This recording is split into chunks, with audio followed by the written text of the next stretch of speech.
The police encountered strong resistance at Fuasho on Friday night in their effort to carry out an operation.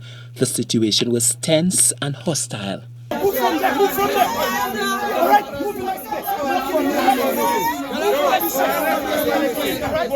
There were moments when it seemed that it could just as easily take a turn for the worse as the police drew their weapons on more than one occasion to keep control of the volatile situation.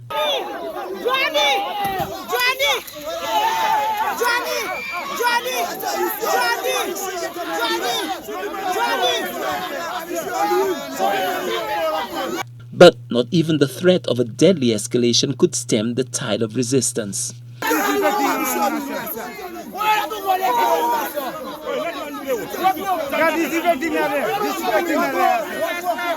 Speaking ahead of Monday's cabinet meeting, Prime Minister Pierre was clear on his position on the conduct of the crowd.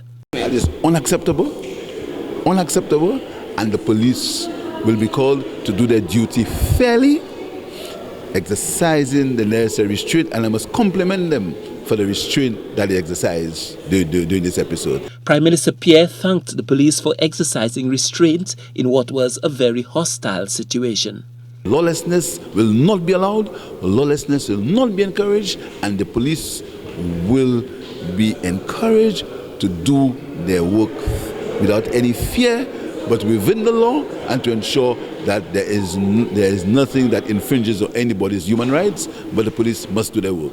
This is unacceptable. Assistant Commissioner of Police George Nicholas called on the public to refrain from obstructing the police from carrying out their lawful duties. There seems to be a blatant disregard for law and order in this country, to the extent where people resist and even challenge the police.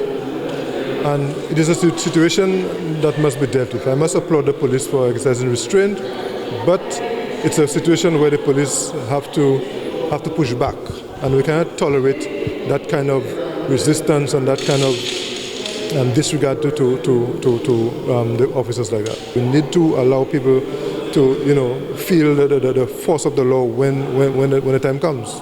Was anybody charged in relation to that incident? I do not have the full facts on this issue, but based on what I saw from